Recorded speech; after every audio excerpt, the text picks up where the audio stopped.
welcome to, I think, the 11th episode of the In Her Skein knitting podcast.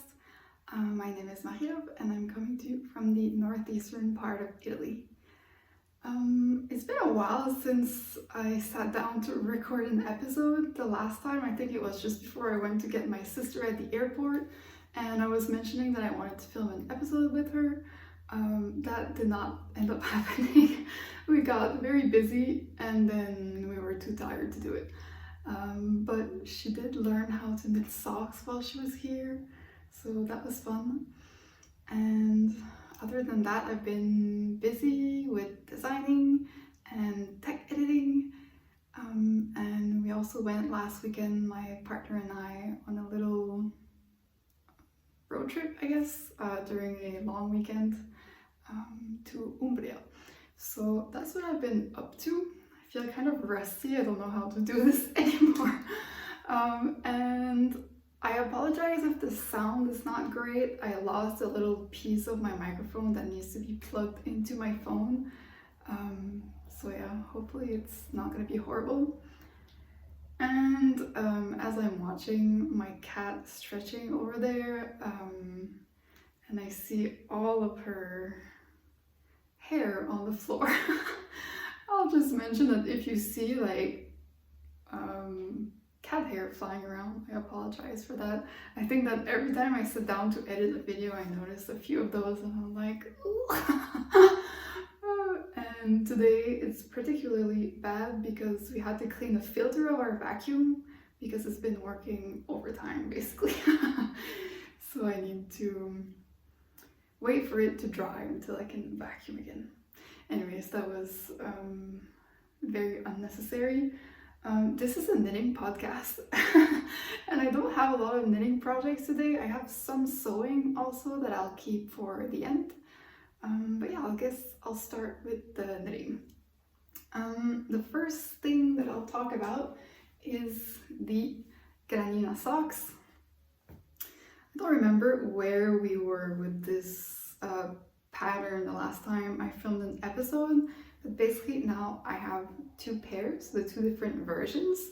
So one has a 2x2 ribbed cuff and the other one has a nice little picot edge like this. And I am just finalizing the pattern, so by the time this episode comes out, the pattern should be out. So you can go check that on Ravelry if you want to support me. You don't even need to buy it. I think that if you just like go on the page or favorite the pattern, that's already a big help if you want to support me.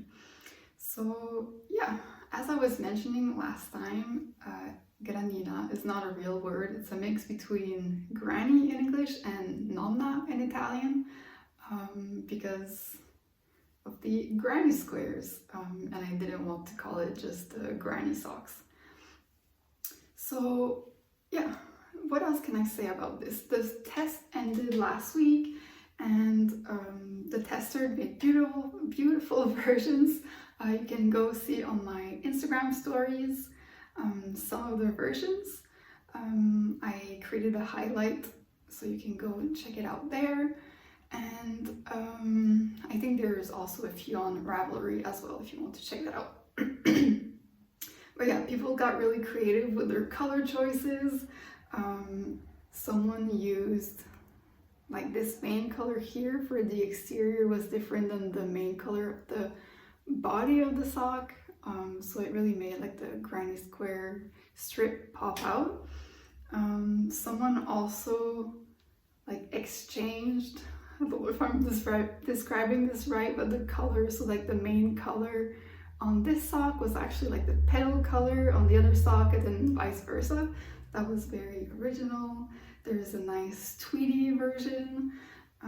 And some testers also used some like hand-dyed speckled sock yarn, and so it was very unexpected. I didn't even like imagine how it would look with this pattern, but it looks very nice. Like some of them used a speckled colorway for the main color and then used some colors that were present in the speckled yarn inside their daisy granny square, so that was very nice as well. And the test went well.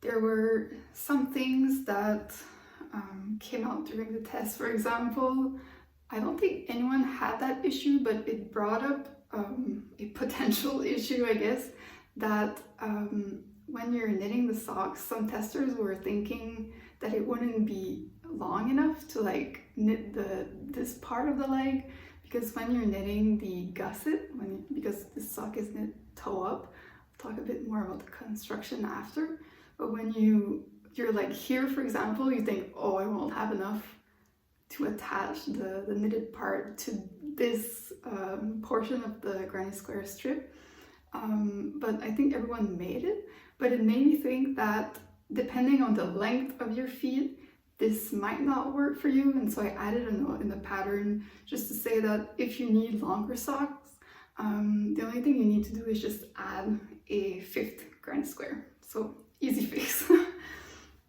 And yeah, I also asked the testers to give me their feedback regarding the difficulty level, because I know that some people were asking me if it's going to be difficult to make, and the average response was a 2 out of 5 for both the crochet and the knitted sections.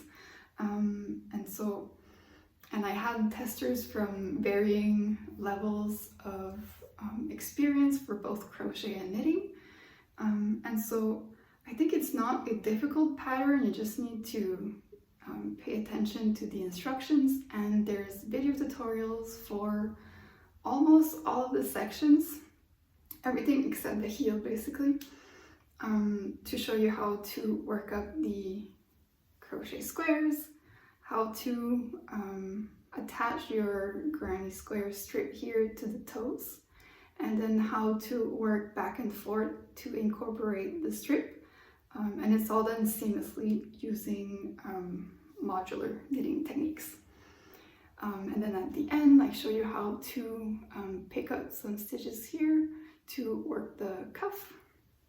And then there is also a tutorial to show you how to work the picot edge like this, and how to sew it down inside to create a very stretchy cuff like that.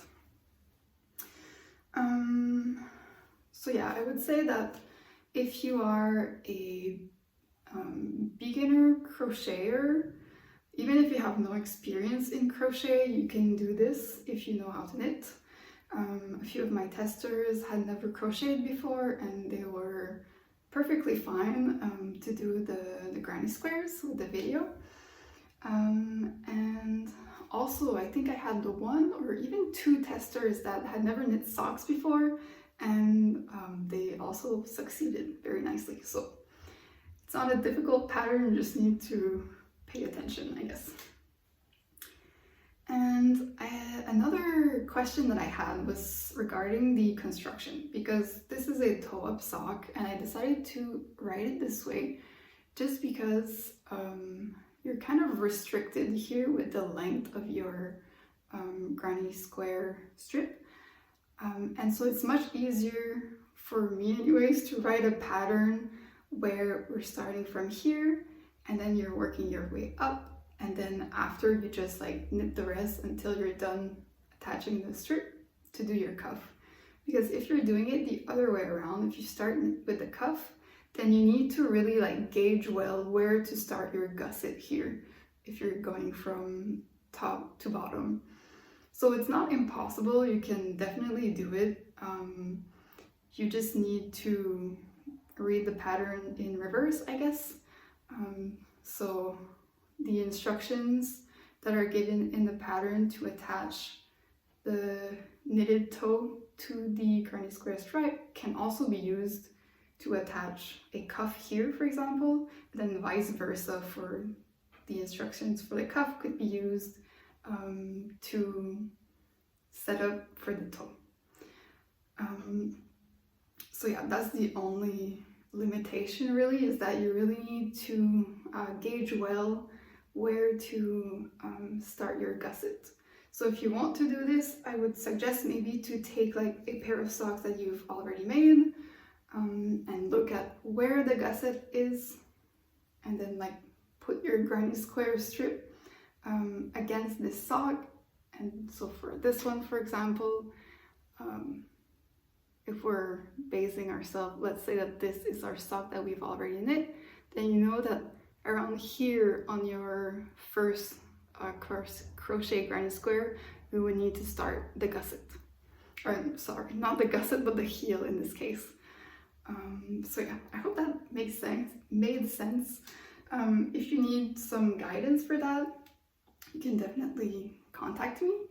And the other thing that I'll mention is that since this is like a pretty unique construction, the gauge is a bit more important than your regular sock, because if you're, for example, if your crochet gauge is much smaller than mine, then your sock will end up being much shorter. Or if your crochet gauge is bigger than mine, then your socks will end up maybe way longer. So that's just something to keep in mind, just to be mindful of it. But I think some testers did this a bit off gauge and it still fits. So I would recommend to use, I've written down on the Ravelry project page, or the description of the pattern, I mean, which size corresponds to how many like classic stitch count for a sock. So for mine, I made size 3, which corresponds to like a 64 stitch sock. So that's how I would recommend that you pick a size if you're used to knit socks. If not, then you can look at all the final measurements and to compare with your foot measurements, etc. and so on, to find your size. And I think this is all I have to say about it. If you have any questions, just let me know. I'll be happy to answer. But yeah, these are the Granina socks. And then most of the other knitting time that I've had was focused on a secret project that I can't talk about right now, but I will do a test call for that project soon, so stay tuned if you're interested in secret test knits. So I haven't done a lot of knitting, but I have made some progress on my Juno tank. So it looks like this now. I think last time I had maybe a few centimeters or inches done on the body. So this is a bottom-up construction, and I have stopped where I need to do the bust shaping now. So kind of here. And I took it off the needles because I needed it for my other project. And because it's been quite slow, because the yarn really hurts my hands, unfortunately. It's the DMC Eco Vita. I think it's 100% cotton, or it's like 90% cotton with some other recycled fibers. And it's like a chainette yarn structure. It's very soft, but again, it's very rough on the hands. And so I think that the composition of the yarn combined with this like rib stitch pattern was maybe not the best choice. But yeah, I'm looking forward to finishing it and to hopefully to wear it soon. So yeah, let's see. I think that was all I had to say about this one. And I probably should have finished that one before casting on something new, but I got too excited about a new pattern. So you may have seen already, I'm sorry, I'm gonna butcher the name, Marzena Kołaczek. I've never knit a pattern from her before, and it's kind of strange because I really like all her designs. I don't know why I had yet to knit something from her, but she recently released an ebook with 4 different summer knitting patterns. And when she released it, I fell in love with all of the designs in the ebook, so I bought it. And there's a cal currently going on Ravelry, and also I think on Instagram, where people can share their progress and what projects they want to knit with what yarn and whatnot. And so I decided to participate. And at first I didn't know which design to cast on first. And I had some Antigone in my stash. I have 2 balls of it, and one of the patterns is made with that yarn. So Antigone is like the 100% linen from Derrière Natura. And so I thought I was going to use that, but then I changed my mind. So basically she has the Darling dress that is made with Antigone. So I thought I was going to use that, but then the color that I have, I can show it to you. The color that I have is like a very dark brown. And it's a very nice color, but I thought that for that design, I would wear it more if it's a pale color. And so I have recently purchased this yarn, the cotton Bambulino. So it's basically a mix of cotton, bamboo or viscose, and linen. I had purchased this at the same time as an extra ball for the brown of these socks because I was running out, so I had to make an order to finish that pair of socks for the pattern. And so at the same time, to get free shipping, I ordered some of this, and I'm actually quite satisfied so far. It's still a bit rough on the hands, it's not wool, but I'm really enjoying it. It's very, very smooth, and I think it's going to be very comfortable in a summer garment. So yeah, I chose this one to make the Darling dress, but I only have enough to make a top, and I think that either way I am most likely going to get more wear out of, or more use out of, a top than a knitted dress. And I don't know if I have the patience to knit a dress, honestly. So I decided to go with this yarn for that pattern and just make it into a dress. And it's a top-down construction, so I'll just knit until either I run out of yarn or until the length that I want. So this is all I've done so far. It's the start of a strap like this. And yeah, I really enjoyed the lace pattern. This is one repeat of it, and I'm hoping it's going to block a bit nicer than what it currently looks like, just in terms of like the shape, because I don't know if you can see, but it's like very large here and goes smaller, like cinches in here, so hopefully good blocking will help. And again, I put it on hold because I needed the needles for the other project. So yeah, I think that I'm like way off gauge. I think it's a 20 stitch gauge for the pattern, and with this yarn, with the recommended needles, I was getting more like a 28 stitch gauge, and so I just did the calculations for which size to knit to get the chest circumference that I need for my size. So I think I ended up going up one size. So instead of knitting size 2, I'm knitting size 3 with the recommended needles and this yarn. And I did this because when I swatched, I liked the fabric that I was creating with, I think it's 3mm needles. And this, what I'm assuming is fingering weight yarn. 50 grams, 160 meters. Yeah, sport-ish weight, I guess. But yeah, I really liked the type of fabric that it was giving me, so I didn't want to go up in needle size, so I decided to just go up a size in the pattern. Hopefully that will work out fine. So yeah, I am also excited about this one.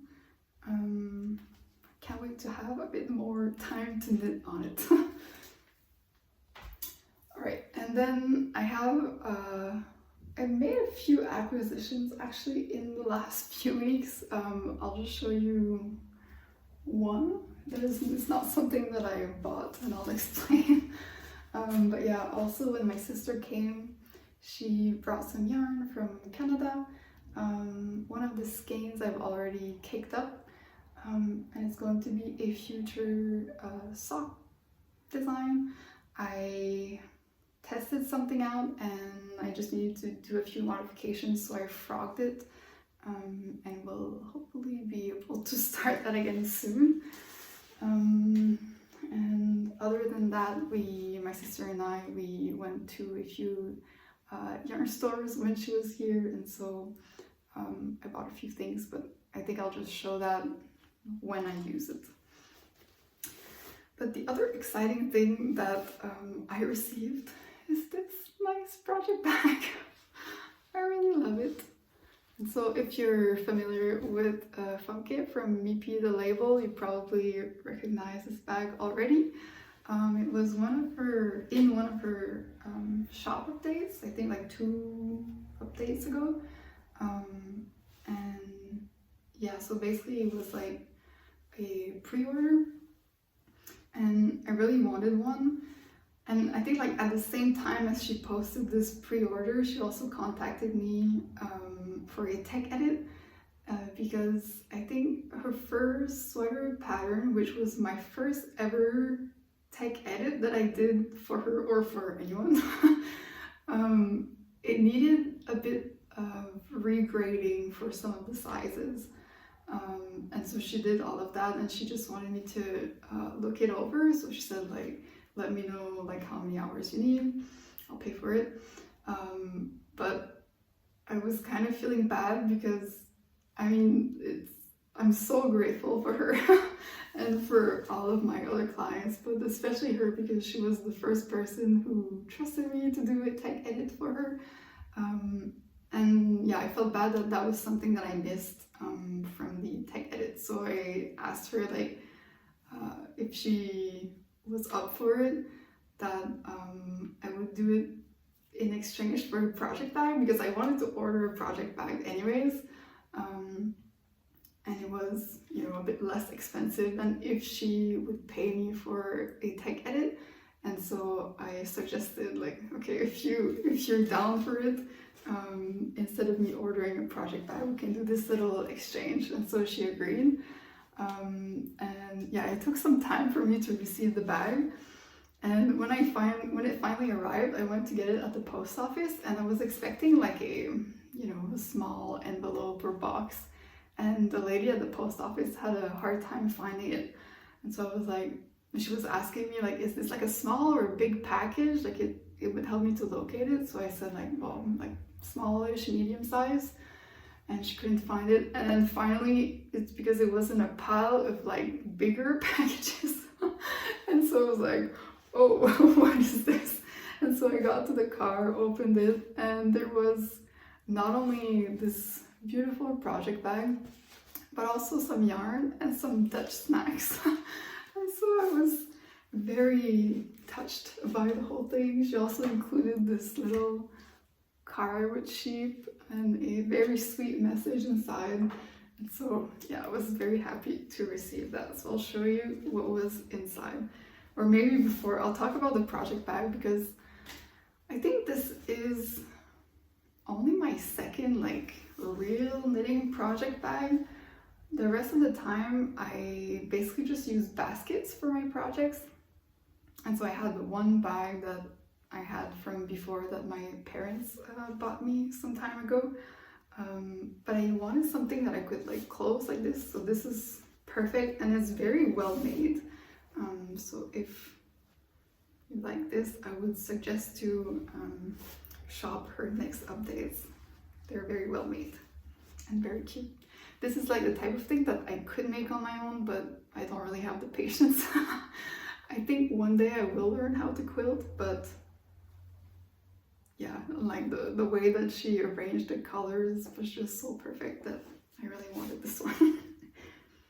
But yeah, so she also sent some Dutch snacks that I've already eaten and some yarn. So she included one ball of mota like this, which is one of my favorite yarns, and her favorite Dutch dyer, so a sock set from her favorite Dutch dyer, hand dyer, yarn dyer, you know what I mean.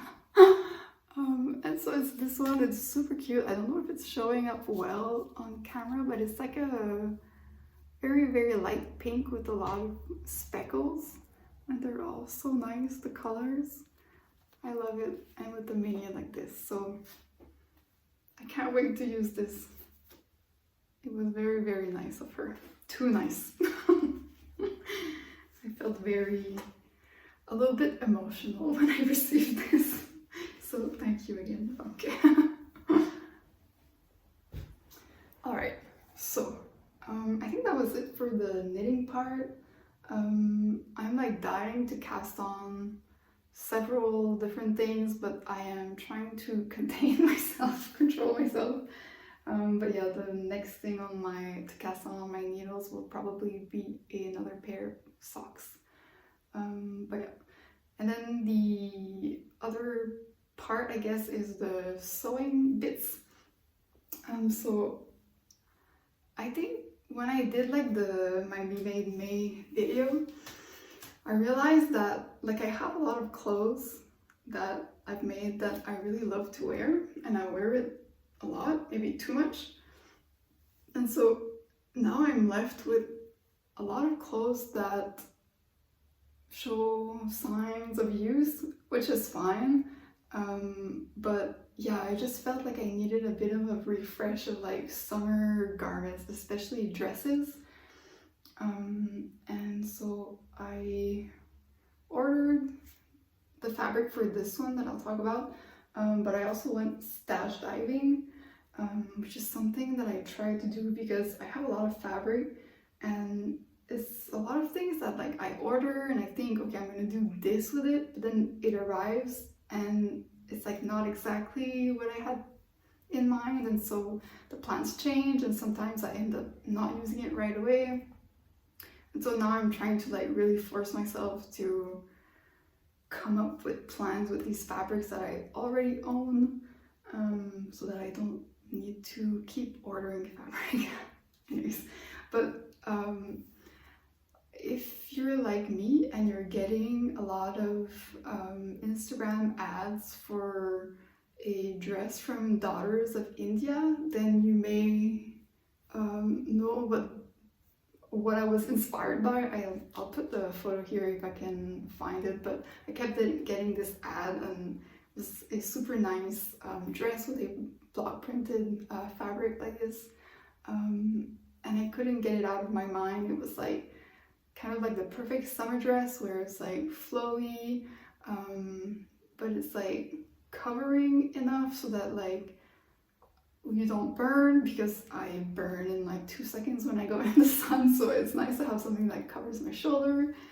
But yeah, something very flowy. And so I couldn't get that dress out of my mind, so I tried to find a fabric online, and I ended up finding this one.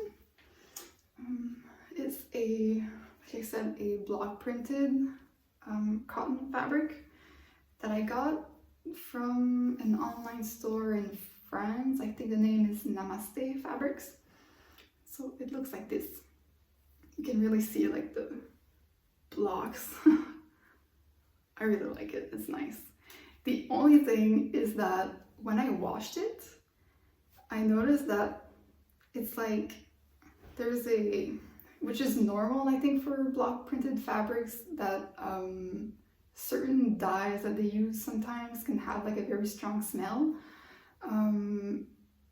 So yeah, when it's wet, this fabric is very stinky. Like it smells of like very strong dye. And so I was kind of afraid that one, it was just the smell of the fabric and it wouldn't go away. But when it dries up, it doesn't smell anymore. Like right now now it's not smelling. But then I thought, what if I sweat in this dress and then it smells? But I've worn it and I sweat a lot in it. The other day we were out and about in a city. It was like 35 degrees, I think. So, and I didn't smell anything when it's on me. So I think it's just like when you wash the fabric, it gets like, the odor is very intense. But other than that, I haven't had issues, or I hope I didn't. Maybe the people around me would think differently, but yeah. So yeah, I made this pattern that my sister gifted me actually. And I don't know if I'm going to mention it just because it was not the best pattern. The instructions were not clear at all. There were like things, like for example, there's a tie in the back here, and there was nowhere in the pattern that was indicating like how to attach it to the dress. Like, do I need to do it at the end or like encased inside like the lining, which is what I ended up doing, but there was no instructions at all. And there was nowhere, I think, where they were indicating the seam allowance, like how big it should be. So anyways, just things like that. I didn't really enjoy it, but I do enjoy the final product, except for one thing. I have a lot of long dresses in my wardrobe, and so I decided to make this one shorter, just to have like a bit of variety to choose from in my wardrobe, something a bit shorter. But I think I made it a bit too short. It's like, I don't know, like 10 centimeters above my knee, but because it's like so like wide, it looks shorter, if that makes sense. And in the pattern there was actually like another ruffle at the bottom that I omitted, but I think now I'm gonna go back and add it.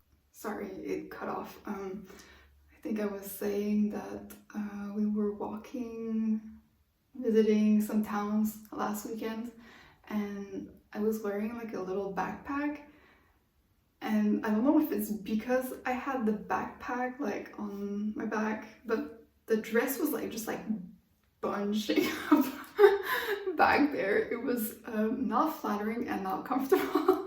And so I think that adding a bit of length would like make it a bit, like add a bit of weight to it, and also obviously length. And so hopefully I'm not gonna have that issue anymore. Let's see.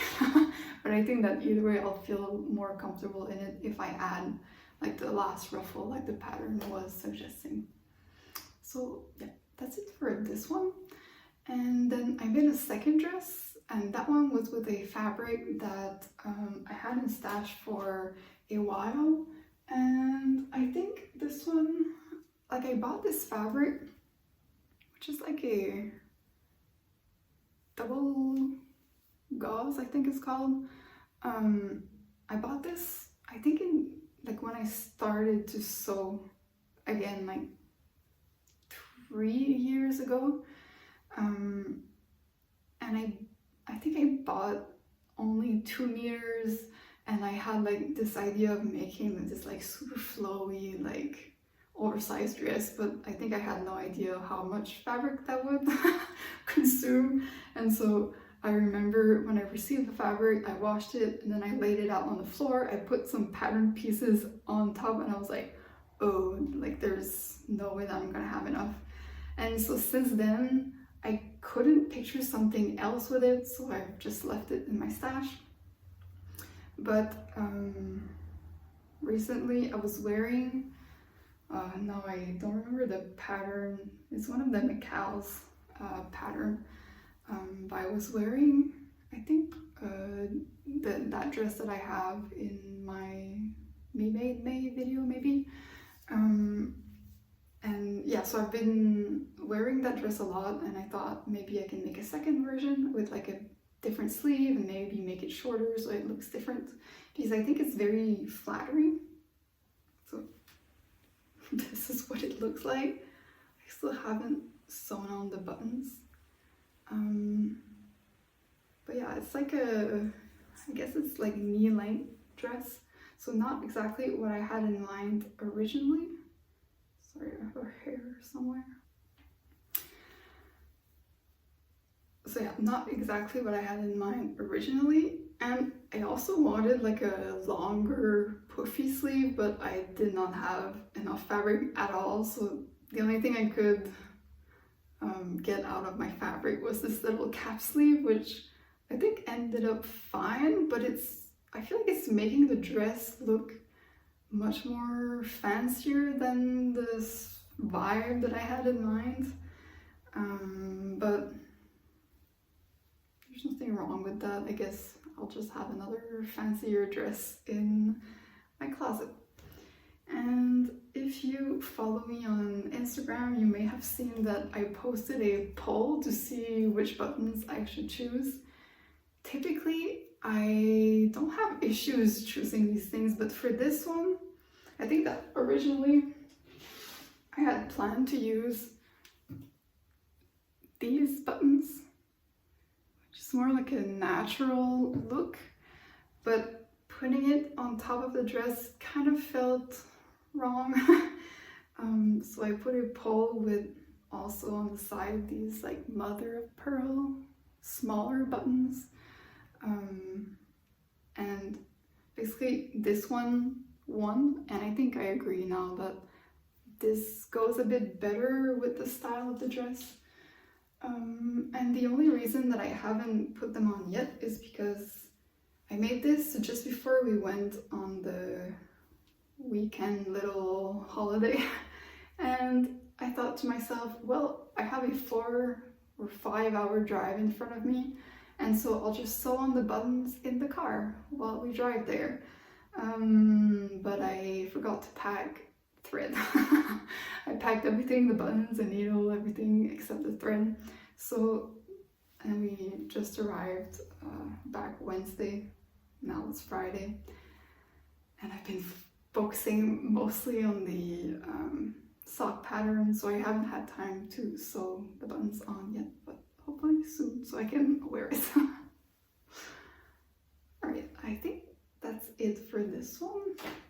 And then the other little project that I was kind of rushing to finish before we left is another PJ, because the one that I made that I showed, I don't know if it was in the last video or before that, it's more of like a spring PJ, like it's a long pants, it's like a very thin cotton, so it can work for the summer as well, but it gets quite warm here, so I wanted something with shorts and maybe a tank top.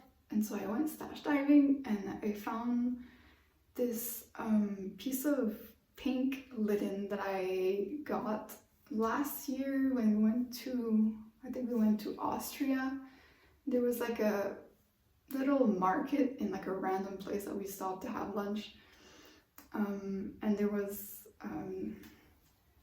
someone selling, I think they were from the Czech Republic maybe, and they were selling some linen that, from what I remember or from what I understood, was made like all, I don't know if it was not a farm, but they were making everything like locally to them. Sorry, I see hair flying. But yeah, so I bought this pink because at this time last year the Barbie movie came out and everyone was making cute outfits in this nice pink, and I guess I wanted to join in on the trend, but it's not really like a color that I think suits me well. It doesn't fit well in my wardrobe. I got influenced. Maybe it's a lesson that I should not buy the trendy things because it stayed in my fabric stash. I haven't used it, but I thought it would be perfect for a PJ. And I think that when I bought it, I wanted 1 meter, and he, like the person that was there selling it, he noticed like a little flaw in the fabric, and for me it doesn't really matter like these types of things. Like I'm usually good at like with the puzzle pieces of a pattern to like, you know, put this little flaw aside. So I said like, no, it's fine. But he was like, no, I give you more. So I think I had like almost 2 meters of it. So anyways, I cut a pair of shorts that I still just cut there. I haven't sewn it yet, but I did start with the top, but it's turning out to be a bit of a fail. I don't know what happened. I think maybe because I was using a pattern that I cut last summer, and I don't know why, but the pattern piece for that top is like super short, and I did not notice when I was cutting the fabric.